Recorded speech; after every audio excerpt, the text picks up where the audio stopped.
Well, thank you very much, everyone, for joining this webinar. We're still waiting on a few people to join us, but let's get started.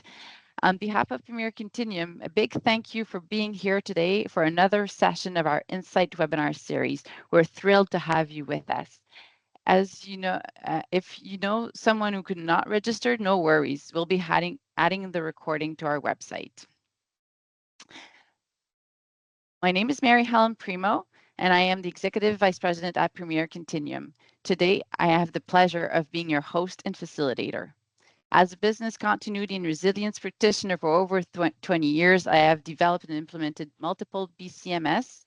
I've also been the BCI instructor since 2008, and I have had the privilege of serving as president of the BCI Canada chapter in the past. In 2023, I was honored to be named Consultant of the Year at the BCI Americas Award, but that's enough about me.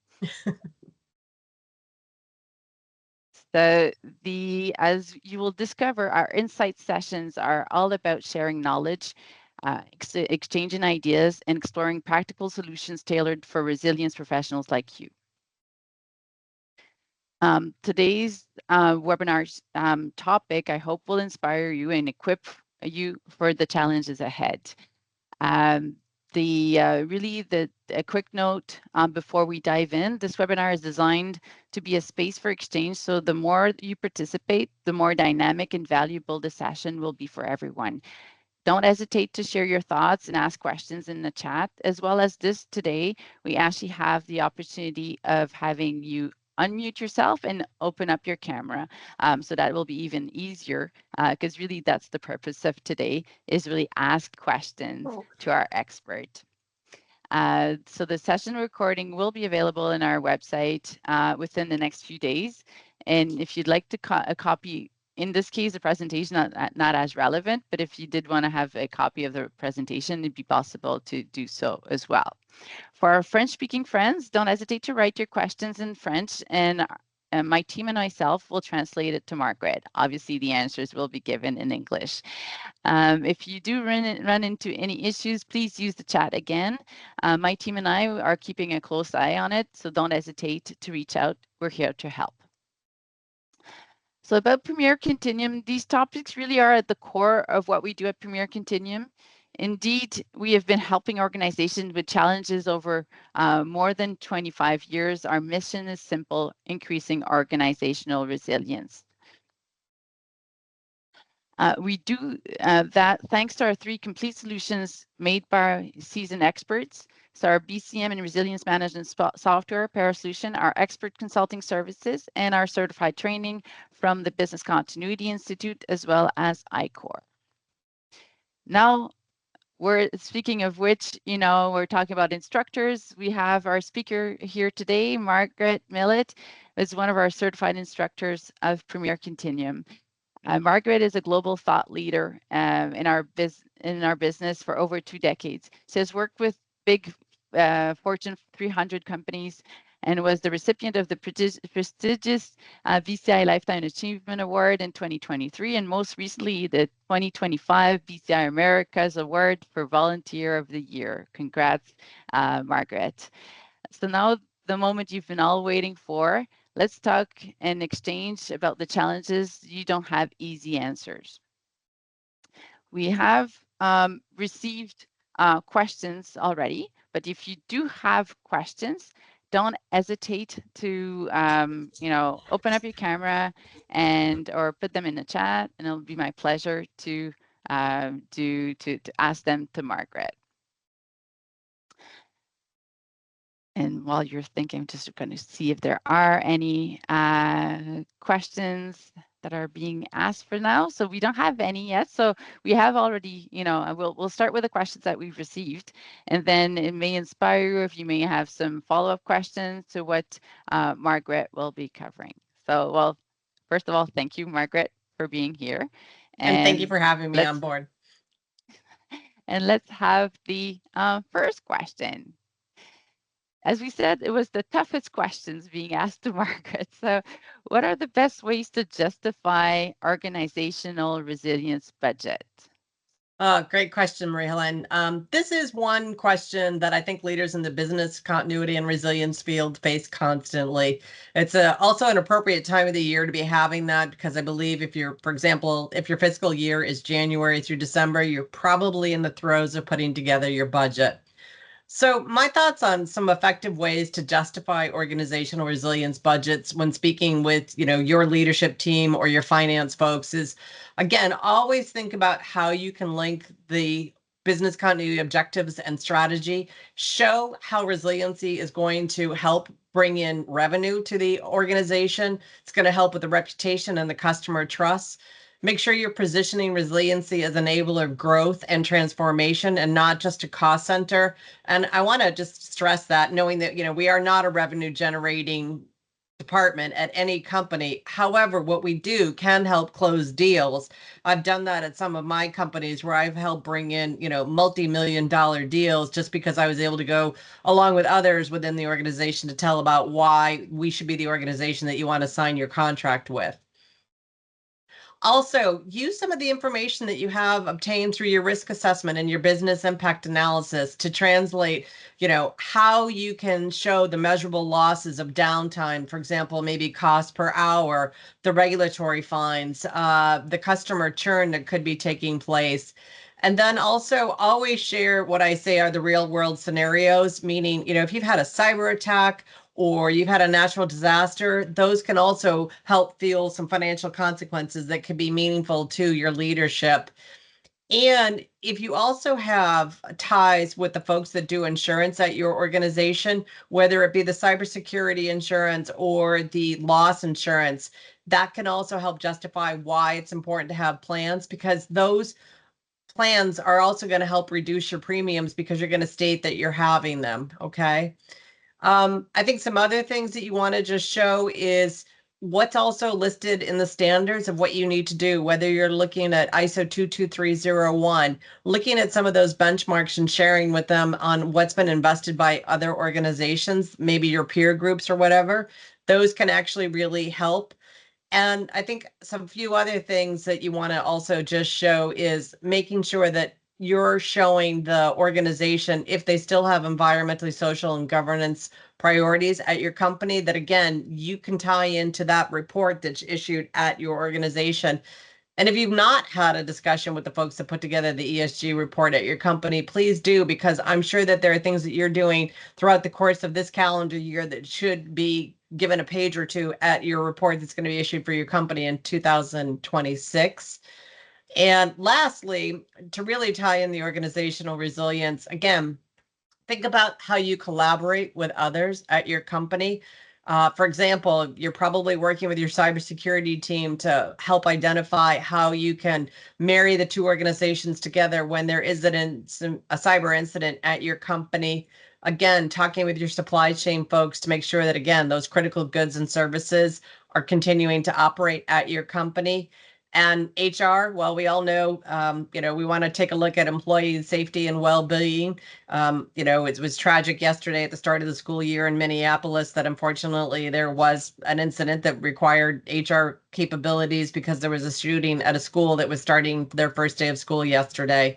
So what I'm saying is there are things that are happening every day that probably need to be looked at. And then just with your operation folks, again, everybody wants to be efficient and make sure they're making risk-informed decisions when they're deciding on next steps, whether it be for production or next steps for their strategies or what's the next steps are during an event. So those are some food for thought for me this morning, Marie. Yeah, very, very, good points you just brought. And, bringing back to just the most recent event that happened yesterday, how, unfortunately events happen, on a daily basis, and you need to be abreast and see. And sometimes maybe you haven't been affected by it, but it may be your neighbors, or there maybe some things to think that if it had happened to you, how you could also get prepared and respond appropriately. Very true. That can also help from a budgeting perspective and preparedness perspective. I know there's we have actually a question that was raised in the chat, so we'll go to that one. Sure. So going back to the uh, in the good practices, we do need to do a business impact analysis. We also need to perform a risk assessments. And the question was more around if you were, with smaller businesses. I know you've been more with Fortune 300, but if you have a smaller organization, how are ways of combining the BIA and the risk assessment together, um, and maybe making it a bit more efficient? I know. Do you have any ways as you've combined them in some fashion, or? Well, I've always, like you said, worked for heavily regulated companies where I had to do both. However, I have done in my volunteer work, like I do some volunteer work in Raleigh, North Carolina, where I live with some of the smaller organizations. And I think it is one of those of getting your leadership in a conference room, not everybody, but getting what I'll say 10 or 12 people, and having them start to identify what they know to be the critical functions that support that organization. And it could be a small business. Or also just looking at what the risks are based on what you know has happened within your geographic location. I do think it's always important to, scan the news to see what's happened because, again, I'm just going to say a local bakery. I want to be making sure I've got resiliency. I want to make sure everything's backed up so I can continue to do my work. But, if something just happened where a local office got flooded and they're out of business for a few days, because that happens here frequently in North Carolina because we get a lot of heavy rains, that, you want to make sure that you're going to be able to get your doors back open sooner rather than later. So I do think there are benefits for smaller organizations to try and just look at it holistically with the leadership team. And again, when I say leadership team, it could be, like I said, that handful of people, because what's going to be the things that need to happen to continue to have that revenue coming in the door and making sure that you're able to provide those goods and services. And I think it's especially true in small businesses to have business continuity plans because, again, statistically, when I've looked back on my career, there was a segment on the news about the 20th anniversary of Hurricane Katrina. And after every time there's a major event, we always hear that small businesses are less likely to get their doors reopened. And so, in that sense, I really think that having a business continuity plan in some fashion is extremely important. And also, the other thing, Marie, that I think that I should like to highlight to everybody is small businesses really need to take some time to understand how their IT works because, I know a lot of organizations are not very good on backing up their data or getting a copy of their data offsite or putting it up in the cloud, whatever. Think about what you need to do in order to relocate if you had to go into a new building with your folks, or just make sure that you can continue to operate and that, your server or whatever you're working with is not going to be, sitting in a 6 inches of water. Yeah, and even to that point, having a list of the phone numbers of your employees so that you can reach out to them and let them know, Yeah. where to meet up and how to organize. Like sometimes, yeah, there's definitely some easy steps. And I know that FEMA has guidance on their website in terms of, the basic elements to do for business continuity for small businesses. I know here in Canada as well, there are some provincial organizations that have done that type of work as well. So yeah, I think Yeah. And at I would least also doing, tell there's the people in Pareto. Yeah. Oh, sorry, Maria. I didn't mean to talk over you. I had a delay. I was also going to say for local businesses, and I don't know whether they have it in Canada, but also, I've heard a lot of great things, and I've gone to a few Chamber of Commerce meetings. I think they usually meet monthly, and I know that business continuity has been a topic within that organization. And I would also say, I used a bakery example. I'm sure that there's like a bakery organization here. And, I'm just using that as an example that I'm sure that there are other forums for people in like businesses and communities to get together to brainstorm. Yeah, excellent. In terms, so let's go. Thank you. Thank you for your appreciation. So our next question that we had received, so don't hesitate to add any other, additional questions. So this one's a bit more, well, it's different or complex. So, if we're thinking, so we were just talking about small businesses, but if we have a complex supply chain, how do we handle business continuity? Well, I'm going to say that is very complex in a large organization. And I think that also getting even more complex with the global dependencies, the geopolitical risk, also the increasing cyber disruption threats. Um, I I'm not a shopper, but I went to a store this past weekend because I needed to go get something, and um, they had sent out everything that they had for the fall. And I go in and I was like, oh, I was interested in this, this, and this. And they're like, yeah, we don't have half the stuff that was listed in the catalog. And so they were, very apologetic, but I think it's one of those realities of, you're going to have your website people designing things, or the marketing people are sending things out in catalogs, and they're just not there. So I think that's something that all of us are going to potentially be facing. Or also, again, I don't want to talk politics, but here in the United States, we're having more rules and regulations surrounding tariffs and things like that. So I think that that's going to delay things. But one thing that I would say is, take the time to work with your critical lines of business to understand what are your tier, say, 1, 2, and 3 suppliers, and make sure you're understanding those upstreams and downstreams of how they're going to help support your organization. Also, make sure that somebody is keeping an eye on those vendors, because I'm going to say there's 2 types of vendors at an organization. There's going to be what I'll say the IT vendors, where you spend lots and lots of money to help your organization run. But then there are going to be the non-IT ones, the second ones, that are just as critical as your IT folks, but you're not going to be spending millions of dollars with them on per se. But make sure that you understand what's their capability to respond to a disruption, and how their logistics are going to work.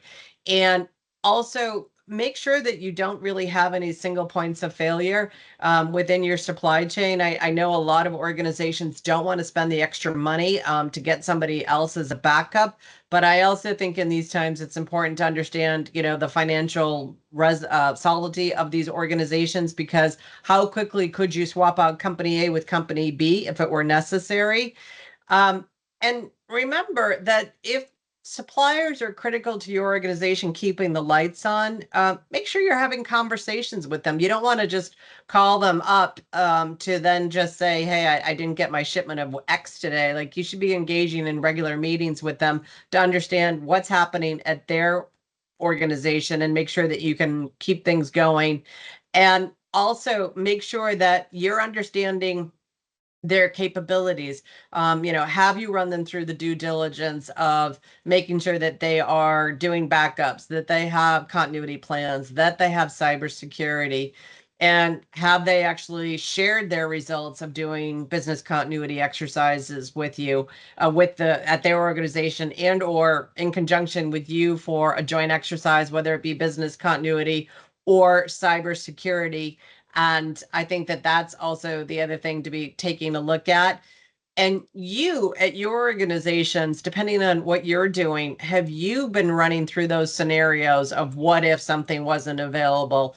You heard me talk about my situation of going to a store this past Saturday. Well, what happens if it becomes something bigger? We can all probably do that 5-year look back on how, for example, the automotive industry was greatly impacted with COVID because cars weren't arriving, and it was one of those, you drive by a dealership and there were hardly any cars out in the parking lot. Like, what are the concerns that you could have at your company if all of a sudden your critical path for getting something delivered is going to hold you up on getting something out the door for your company? Because again, it's the domino effect. And then again, how's that going to impact the financial reputation of your organization, and understanding those things? Um, One last thing that I'd like to just say, Marie, or 2 last things, is again, make sure that they're built into your crisis management capability as well. And making sure that, again, it's a two-way street. So what's the communication? If they have an event, you have an event. Understanding those roles and responsibilities of how the communication is going to work during a disruption. And then, again, you heard me talk about it just a little bit, is continuing to track the performance, the financial stability, the risk that might be going on depending on where that vendor is located. and also making sure that you are doing post-incident reviews after something's happened, because again, if there's that continual pattern, well, maybe then this isn't the vendor that you should be engaging with. Or maybe it's time to say, hey, we've got you on a remediation plan, and if you can't get these items fixed, well, we may have to part company down the road. These are so, great, valuable insight that you just shared, Margaret. There's so much we could talk for at length of supply chain risk. I just, as you were, talking, I was thinking of additional examples and situation. You talked about joining up with the Chamber of Commerce. There's also reports. Earlier on you were talking about that, but the BCI also produces supply chain reports and Yes. horizon scans. So, and often, the top reason for interruption is actually supply chain interruption. So having Yeah. a good knowledge of what's going on in the supply chain, and just thinking last year of CrowdStrike, how sometimes it's not necessarily your immediate supplier that may be impacted, but your supplier may be impacted by another supplier, and then you can have some, and you touched on that as well, concentration of the risks that those suppliers have, but also there could be concentration. So if they're all located within the same area, they could all be affected, even though we may have more than one. So yeah, having visibility, having a system will also help in having better visibility, Yes. for sure, because it can be all intertwined, what's there. And your point regarding crisis communication and that relationship, if you have that trust within between your different your suppliers and yourself, then they'll be easier, they'll be faster to reach out to you as well if something, and maybe more honest Yeah. regarding their situation, and if there hasn't been, definitely. Yeah. I mean, there's a lot, because again, we all rely on third-party companies to help our organizations run, and that third-party company is using third, fourth, fifth parties to make them run. So it really is, the domino effect of what could be happening if something along that chain has a bump of the night. You talked also about regulations. So I know, there's big with operational resilience, more emphasis regarding risk and the third-party suppliers and all that dependency. And that leads me into the following question was, if your starting point, and I'm going to share my screen again. Sure. If your starting point is disaster recovery, and business continuity being the second, what represents the step forward into resilience? Okay. I'm going to say that's kind of a powerful framing, and hopefully one that's going to resonate with executives. So just to make sure that we're all on the same page, we want to think again of disaster recovery is going to be thinking about, restoring IT systems and data after a disruption. And I'm using a very narrow focus of it. It's more than that also. And that, business continuity in the broader sense is going to be making sure that the critical business operations are going to continue through a disruption. If you think about resiliency, you want to think of it as something much more strategic, and that it's going to have the enterprise capability that's going to integrate, risk management, continuity, crisis management, supply chain, cyber, and people into that holistic system. And the other thing that you want to remember to keep engaging with leadership on is we want to get to be proactive, not reactive, where resiliency is going to anticipate and adapt to disruptions rather than just recovering from them. I know a lot of organizations have started to, have I'm going to just say a security center operation that's not just worried about something that's happening in the backyard, but they're looking at the whole world holistically as to, what might be happening today in this city, or what's happening next week. Are there elections? Is there a world event? How can you get better prepared for those types of things that could be happening in your organization? And again, Marie looked at, talking about horizon scanning. There's a whole bunch of information out there that can tell you what could be happening And, in this day and age, with so much information at our disposal, in fact, it's probably too much information. But I think it's very important to just be looking at what could be the factors that could be impacting your business to be able to successfully operate on any given day based on where you're geographically located, whether it just be you're in one city or you are in multiple cities around the world. The other thing that you want to stop and take a look at is, I talked about being proactive and not reactive. You also want to take the time, and this is tying back to the BCI's good practice guide. Professional practice two is embracing business continuity.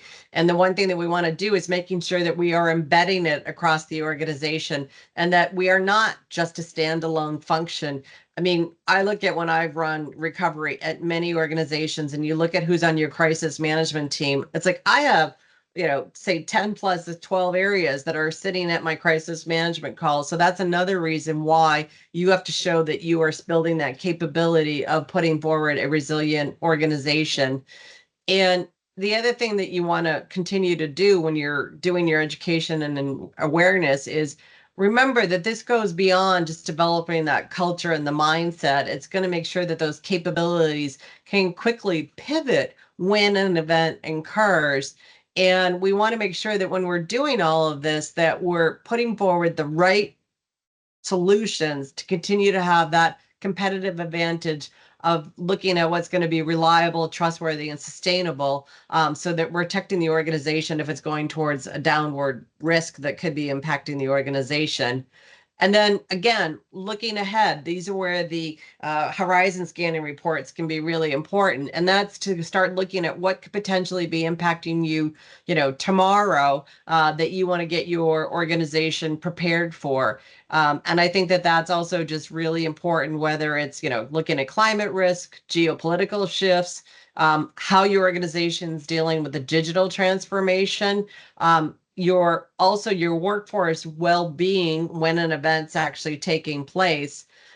Because the other thing that you want to make sure is your organization should be able to bend without breaking during a disruption. And so I guess I would say that's where we've got to really work on making sure that we have that capability for our people to thrive during an event like this.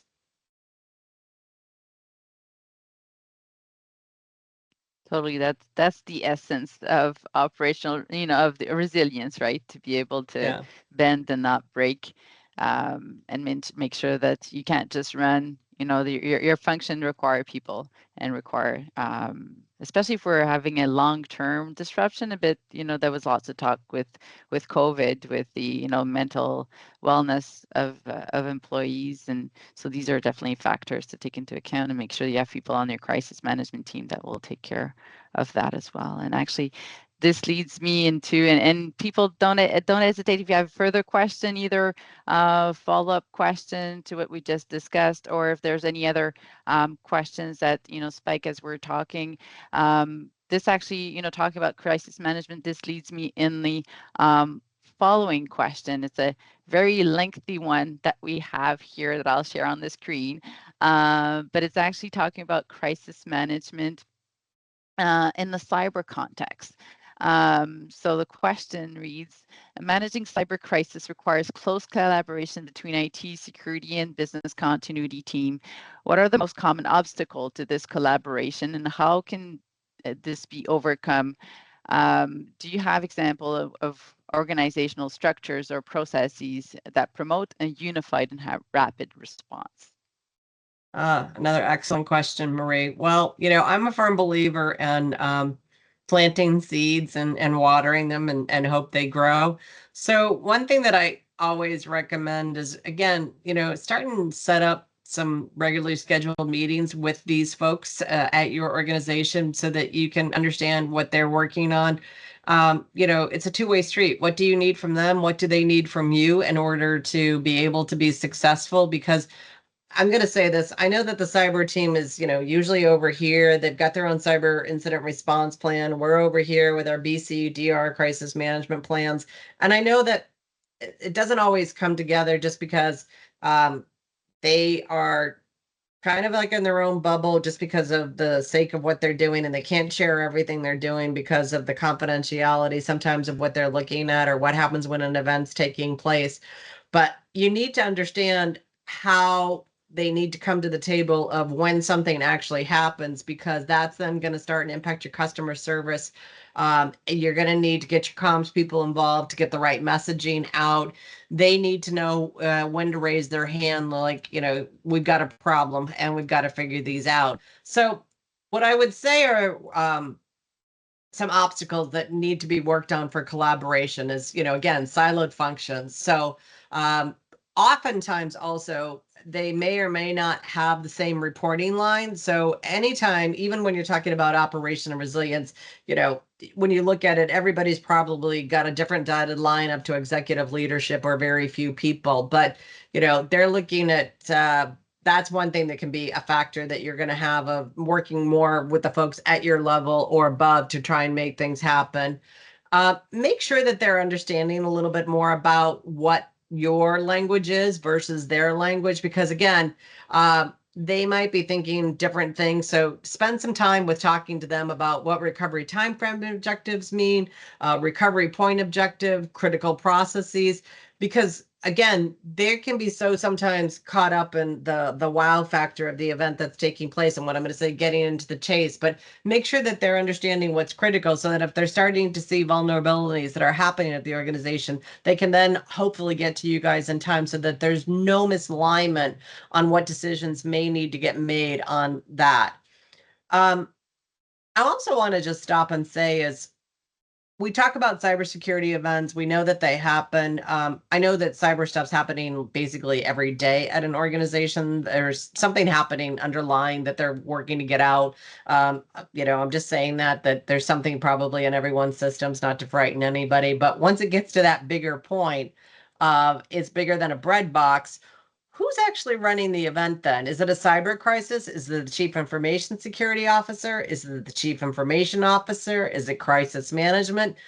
Make sure that you don't have that lack of clarity on who's going to be doing what, because when you do have a real event, then you know what, you're going to be wasting time.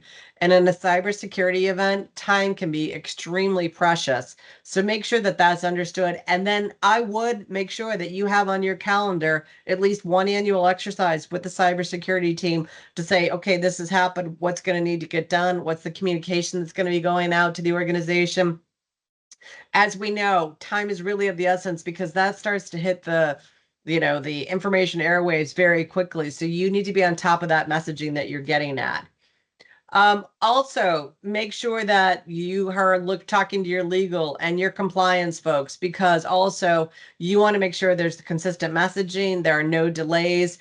Because the other thing is again, the regulators, once they find out something's happened, they're going to be potentially starting to knock at your door, asking some questions.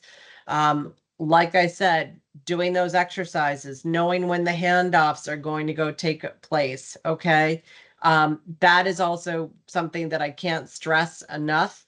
And then making sure that your leadership team understands how that's going to be, because I've seen sometimes at organizations that when it's a cyber attack, it gets to be very, very, more sometimes it can be closed just because of the nature of it. But then when it gets to be really wide, you're then getting the board level visibility on cyber attacks.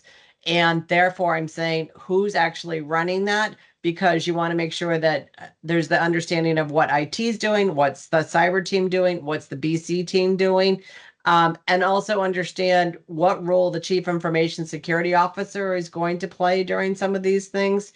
And so I would recommend that you get some of these things going here, and also make sure that your cybersecurity team has their dedicated cybersecurity playbook, and that is updated, reviewed, and approved annually. And the other thing I would say is a lot of organizations are also certified against ISO 27001, which is the information security standard. So another thing that you can do is help them maintain that certification, because if you already have business continuity, disaster recovery plans, crisis management plans. And even if you just have BC, you can show that the capability of getting the lines of business back up and running are another value add to your organization. So I would definitely make sure you're having those conversations with your cybersecurity team, understanding those handoffs and getting on their calendar for an exercise sooner rather than later. That's a masterclass answer. You really I think you covered all angles for sure. Yeah, I think having that, and there was actually another question that was, asked almost simultaneously as this one was asked, talking about how to put people together. So I think having, what you just expressed regarding cyber, fits with, any other types of collaboration within the organization, and making sure that top management is aware and there's clarity over the roles, because that's when, you did mention, time is of essence. You want clarity and don't want to have two people running the same, the trying to do the work at the same time, doubling the work. And, by my experience, I've seen, participating in exercise and running exercises that uh, people in cyber then realize how much, value that we can bring to the table, because they're so, focused on their own little element to know that there's actually people that will take care of ensuring that the business can continue to run, alleviates some of the pressure that they may have on their end. And Marie, another thing that I would state is also have some discussions with your IT folks. I know I've worked in some organizations where I'll say the change management window can be really tight, and sometimes they're not able to get all the patching through. And if you've got critical applications that are not, what I'm going to say, probably -2 levels of patching, that could mean it could be very difficult to get an application restored or bring it back up. And I know it costs time and money to go do that, but you're going to spend more time and money during a cybersecurity event if you haven't done that. And so I would recommend that you get for your critical applications, and this could actually become a costly project at your organization, but one that I think will reap the rewards on the cost savings over time. But if you go look at some of your critical apps, chances are they're really bad at the patching, and you could actually require a project to get them up to -2 patches or whatever is right for your organization. And I think that's another thing that a lot of organizations just don't take a look at, is where they are with the patching of these applications, because or with the codings, Ben, that's where also it can be very vulnerable to, go in for the, what I'm going to say, bad people who want to do things to your system. They find out where's the, what I'm going to say, the quick, easy code that's maybe filtrated throughout your organization, and therefore they can find out how to get in. So again, looking at the coding, looking at your patch management, I think that those are some other things that can help you make your your organization much more resilient during a cybersecurity attack as well. Totally true, especially for the ones that you're still handling in-house, that you're not leveraging the cloud. You have that responsibility of making sure that you apply the patches. There was actually just recently in the news, some breaches that were caused by the fact that the companies were late in doing their patches, for sure. Um, and there are other questions, so you've popped interest. I'm having further questions. So there's one regarding, what do you think the impact will be from AI on those in business continuity and disaster recovery? Will artificial intelligence do? What methodologies do you think we can apply to leverage artificial intelligence so it won't replace or remove our positions entirely? Your insight would be appreciated, as artificial intelligence automates several technology tasks in several fields. So I'm not going to go out and say I'm an expert on AI. I've been probably doing the same amount of reading and playing around with AI as all of you have. So what I will say, based on my career, every time a new piece of technology has come on board, it's like, oh, that's going to replace us. It's going to replace us. It's going to replace us. Well, I'm still here, and I'm going to say this technology can help. But I think the other thing that with AI, that you need to continue to understand is how it works at your organization. What are you capable of doing with AI? I've talked to a lot of people. Some people are not able to use it at organizations. Some people are, for example, able to, use it, say, to record, the team's notes of coming out of a meeting, and that's great, but they're not able to use it to help create maybe a business continuity policy. So one, understand what your limitations are. And I would make sure that you get that confirmed with your legal department, say every 6 to 12 months, to make sure that you're covering your back. Because I'm going to say this: AI is only as good as how you're using it. It's like anything else. I'm going to say this.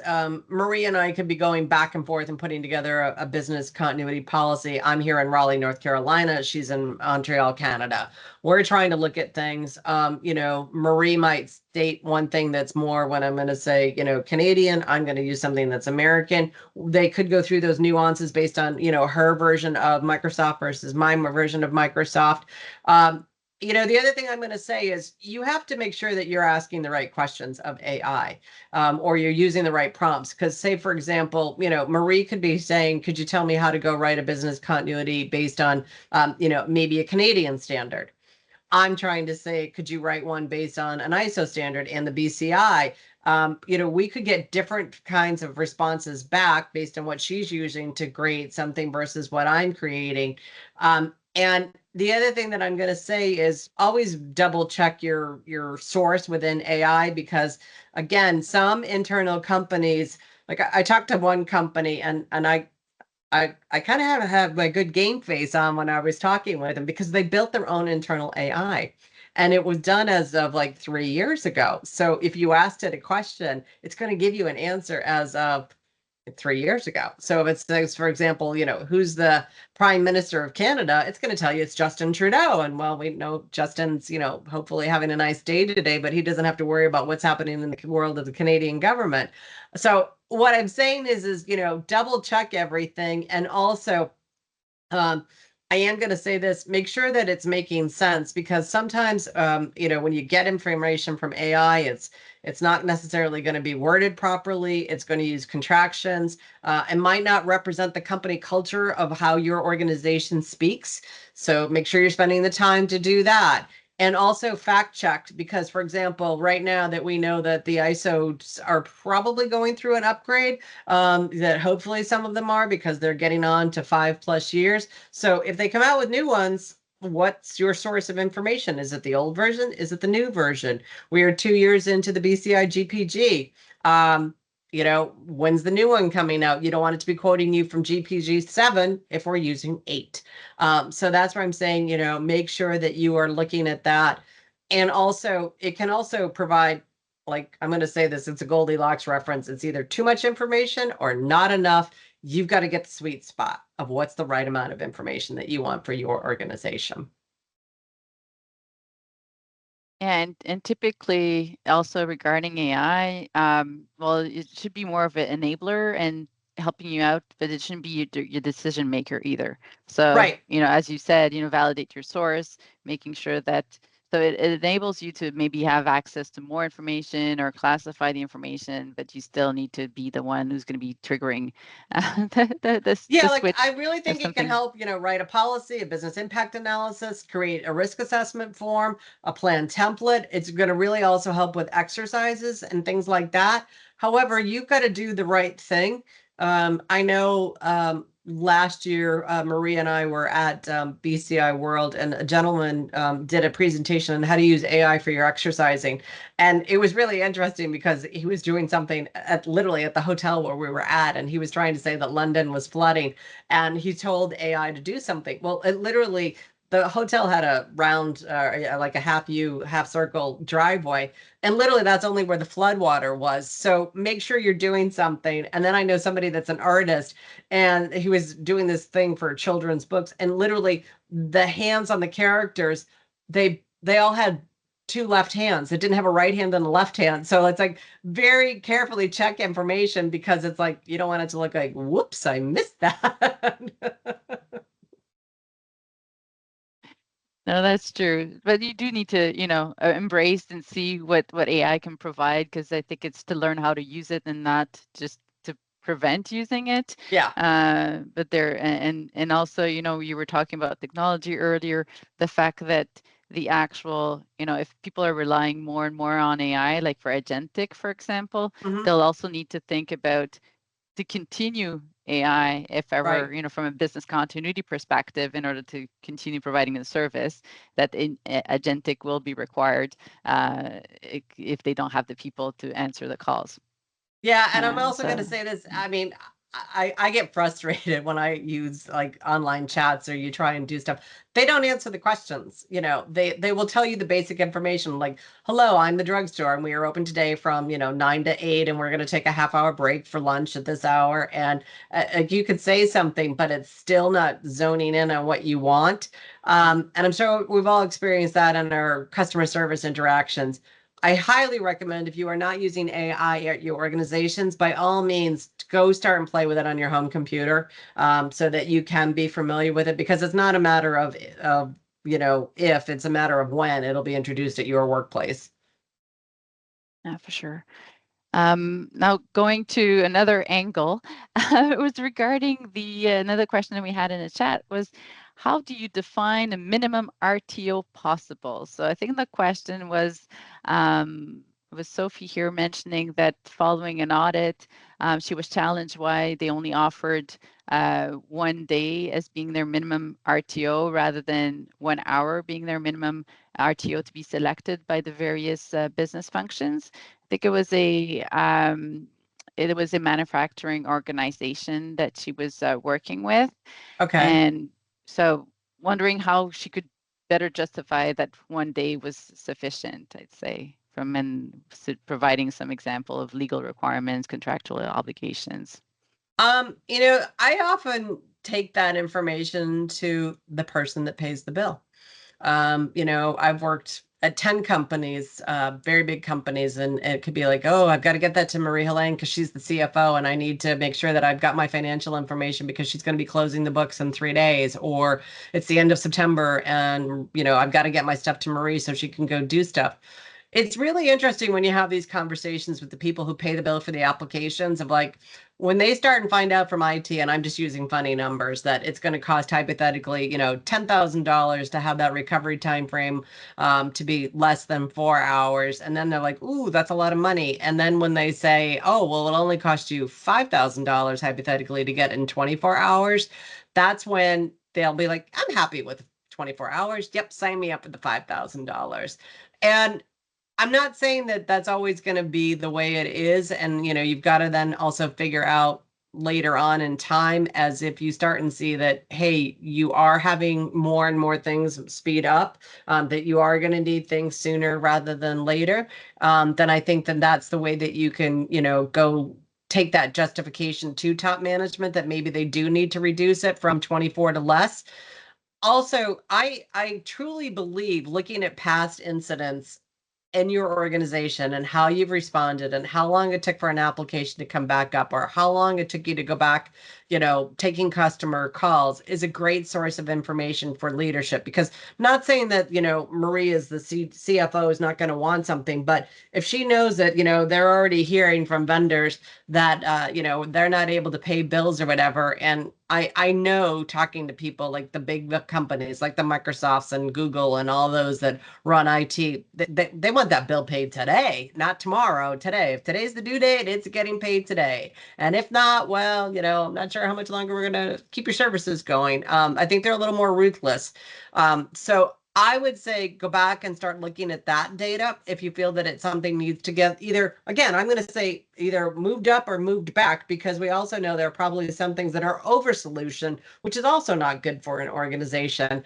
But I would start and look at that as well as ask the IT folks what they actually know are the capabilities of getting those applications back up, because hopefully they've been doing disaster recovery testing on the critical applications, and they should be able to say, hey, this is an application that needs to be up in 8 hours. We were able to get it up in 6 hours and 38 minutes, or was it 16 hours and 38 minutes? If you've got that proven history of what it's been taking for applications to come back up, that's something also that speaks volumes, because again, if you want to improve a solution, it's going to cost money, and the IT department is going to do a chargeback to the business owner that owns that application.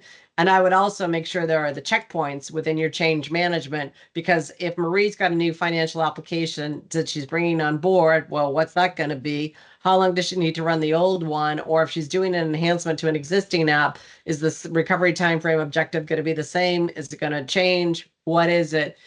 Where that all needs to be built into the checkpoints of change management, so that it's there.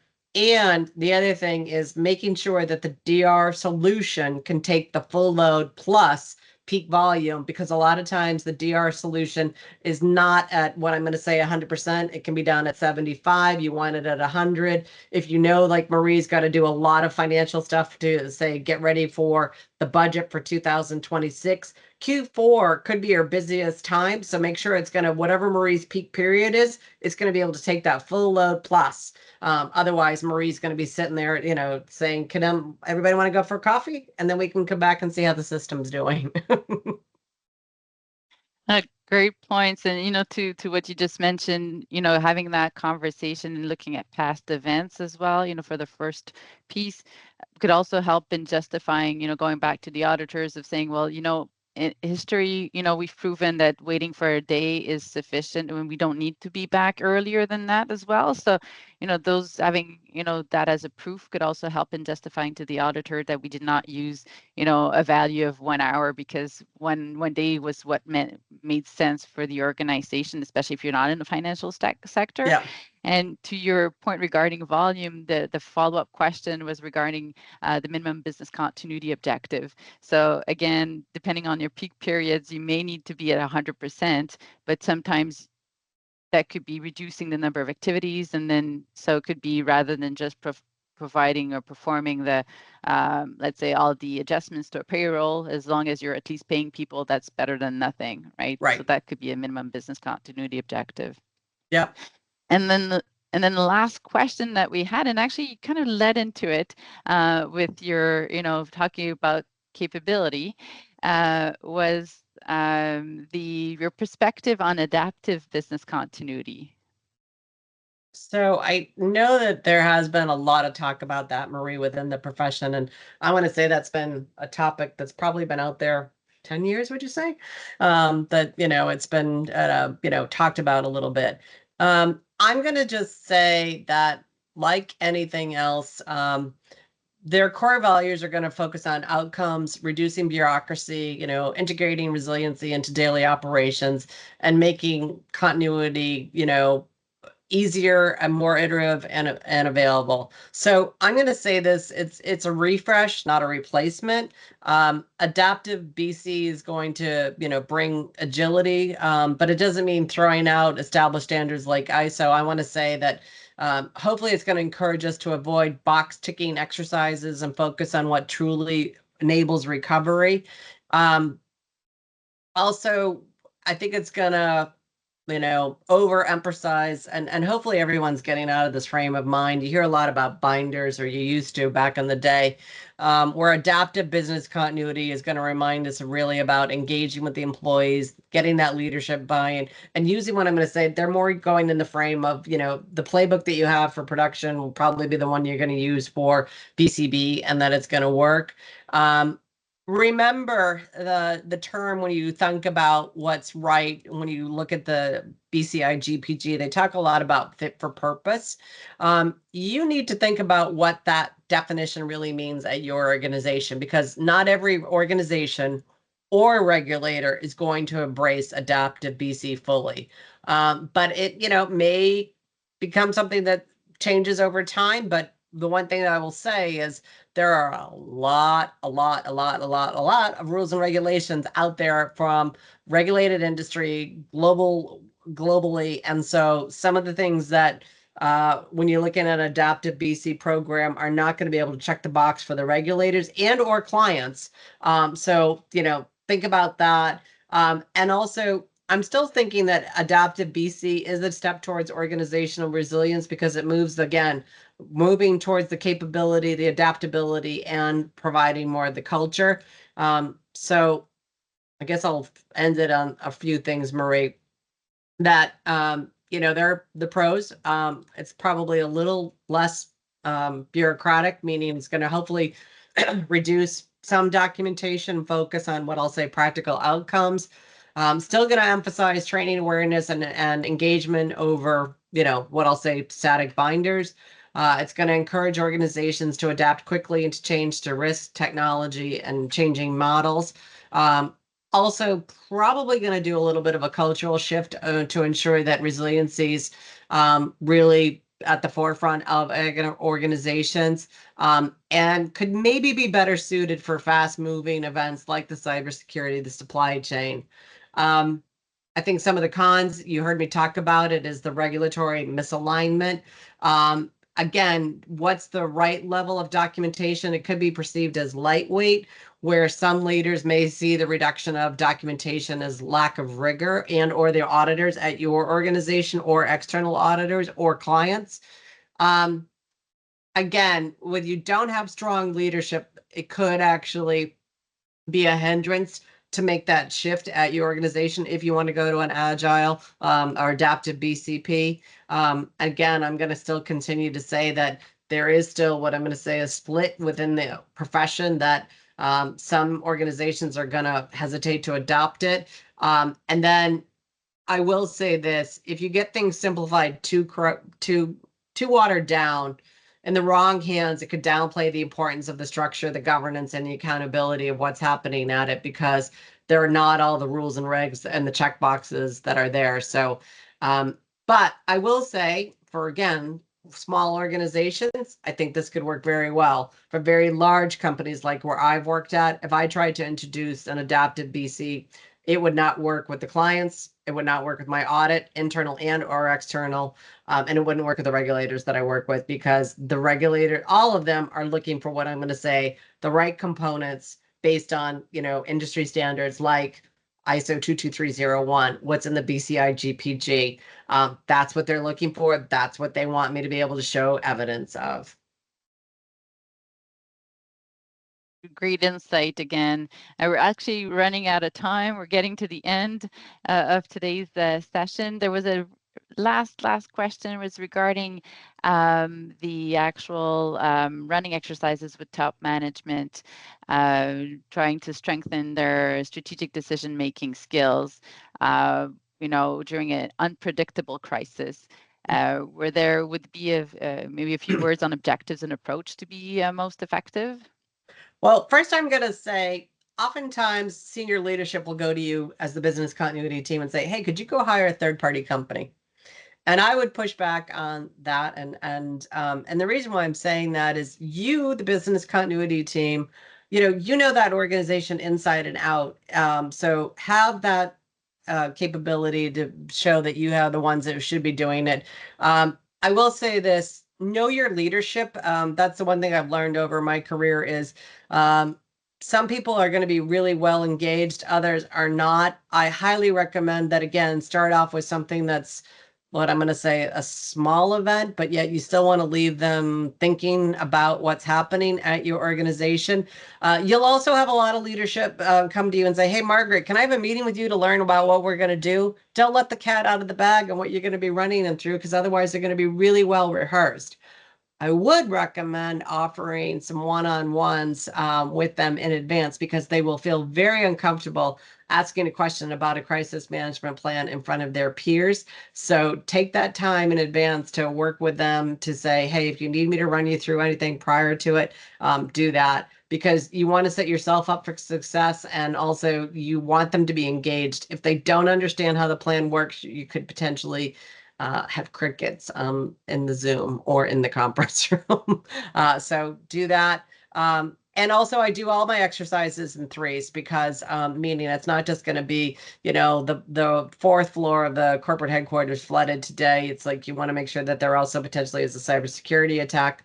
That you've got a client who wants to come meet with you on Monday morning at 9 a.m. and you got to get ready for it, and it's a surprise, but the CEO of that company is going to be there. You want to keep throwing it at them because, again, when real life events happens, it's not just, oh, there's just a flood on the fourth floor. Totally true. And, making sure that they understand what their responsibilities are versus, people that are more operational or tactical as well, so that Correct. they, see who are their go-to people if they have any of those other questions, right? They won't be Yeah. able to handle everything for sure. No. So if today's session, sparked any thoughts about strengthening your skills or those of your team, I would like to invite you to check our BCI and I-Core courses at Premier Continuum. For example, the CBCI course is the BCI #1 course if you're just starting out in business continuity. And we have course on stakeholder engagement as well as designing and delivering exercises to enable you to be able to be the ones running those exercises. We also have a new course on crisis communication. And all of those courses makes you a stronger professional. They're all offered in September and in the months to come. All of our courses can be done online or in person, and we can do private sessions. Don't be shy and ask us if you, as we saw in the webinar, it is important to know what you are talking about to be able to truly be a change agent. Thank you again for participating in this Insight webinar. We hope the topics covered in the discussions resonate with your daily professional task. If you have any questions, don't hesitate to reach out to us. Once again, thank you all for your time for any participation, and thank you, Margaret, most importantly. And we really had some great comments as well, acknowledging your insight and that people appreciate hearing and listening to you. So I wish you all a wonderful day. Thank you, everyone. Thank you, Marie.